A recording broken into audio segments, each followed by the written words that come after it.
ಶುಭೋದಯ ಗ್ರೂಪ್ಗೆ ಸ್ವಾಗತ. ಇವತ್ತು ನಾನು ನಿಮಗೆ ಹಾಗಲಕಾಯಿ ಪಲ್ಯ ಹೇಗೆ ಮಾಡೋದು ಅಂತ ಹೇಳ್ಕೊಡ್ತೀನಿ. ಅದಕ್ಕೆ ಬೇಕಾಗಿರುವಂಥ ಪದಾರ್ಥಗಳನ್ನು ನೋಡೋಣ ಬನ್ನಿ. ನಾನೇನು ಮಾಡಿದ್ದೀನಿ ಅಂದರೆ ಹಾಗಲಕಾಯಿನ ಸಣ್ಣದಾಗಿ ಕಟ್ ಮಾಡಿ ಒಂದು ಅರ್ಧ ಗಂಟೆ ಅದನ್ನು ಉಪ್ಪು ಅರಿಶಿನ ಹಾಕಿ ನೆನೆಯಕ್ಕೆ ಬಿಟ್ಬಿಡ್ತೀನಿ. ನಂತರ ಅದನ್ನು ತೊಳೆದ್ಬಿಟ್ಟು ಒಂದೆರಡು ಮೂರು ಸಲ ತೊಳೆದ್ಬಿಟ್ಟು ಅದನ್ನು ಕುಕ್ಕರಲ್ಲಿ ಬೇಯಿಸಿ ಇಟ್ಕೊಂಡಿದ್ದೀನಿ.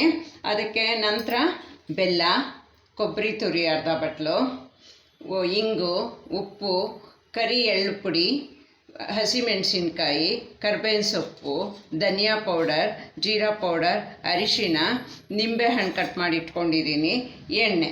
ಈಗ ಹೆಂಗೆ ಮಾಡೋದು ಅಂತ ಹೇಳೋಣ. ಈಗ ನೋಡಿ, ಬಾಣಲೆಗೆ ಎಣ್ಣೆ ಹಾಕಿ ಸಾಸಿವೆ ಜೀರಿಗೆ ಎಲ್ಲ ಹಾಕಿದ್ದೀನಿ, ಸಿಡ್ದಿದೆ ಅದು.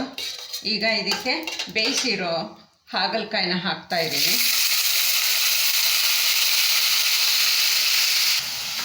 ಈಗ ಮೆಣಸಿನ್ಕಾಯಿ ಹಾಕ್ತಾಯಿದ್ದೀನಿ, ಜೀರಾ ಪೌಡರ್, ಧನಿಯಾ ಪೌಡರ್, ಜೀರಾ ಪೌಡರ್, ಅರಿಶಿನ, ಕರ್ಬೇವಿನ ಸೊಪ್ಪು ಎಲ್ಲ ಹಾಕೋಣ. ಚೆನ್ನಾಗಿ ಬಾಡಿಸಿದ್ದೀನಿ ಒಂದು ಸಲ. ಈಗ ಇದಕ್ಕೆ ಕೊಬ್ಬರಿ ತುರಿ ಹಾಕೋಣ.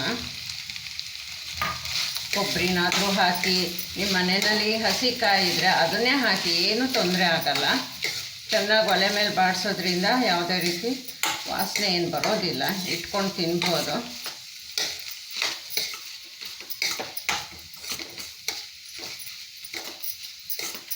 ಬೆಲ್ಲ ಹಾಕ್ತಾಯಿದ್ದೀನಿ.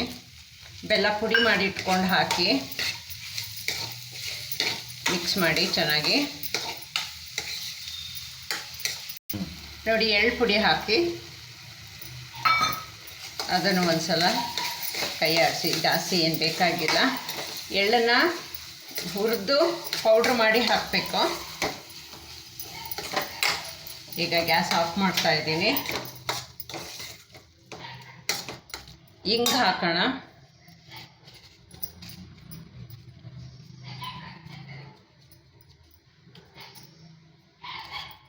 ಹಿಂಗೆ ಹಾಕಿ ಮಿಕ್ಸ್ ಮಾಡಿದ್ದೀನಿ ಚೆನ್ನಾಗಿ.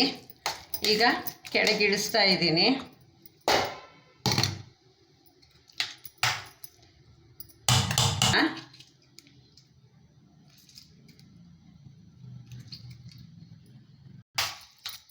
ನೋಡಿ, ನಿಂಬೆಹಣ್ಣು ರಸ ಹಾಕ್ಬಿಟ್ಟುವೆ ಚೆನ್ನಾಗಿ ಮಿಕ್ಸ್ ಮಾಡಿ.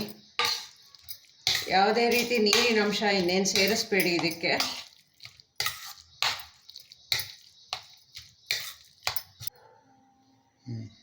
ನೋಡಿ, ಇವಾಗ ಪಲ್ಯ ರೆಡಿಯಾಗಿದೆ. ಹಾಗಲಕಾಯಿ ತುಂಬ ಒಳ್ಳೆಯದು, ಶುಗರ್ನವ್ರಿಗೆಲ್ಲ ತುಂಬ ಒಳ್ಳೆಯದು ಅಂತ ಹೇಳ್ತಾರೆ. ಹಾಗಂತ ಏನಿಲ್ಲ, ಮುಂಚಿಂದನೂ ನಮ್ಮ ಅಮ್ಮ ಅವ್ರ ಕಾಲದಿಂದನೂ ಹಾಗಲಕಾಯಿನ ಅವಾಗವಾಗ ಮಾಡಿ ಈ ಥರ ನಮಗೆ ಕೊಡ್ತಾಯಿದ್ರು.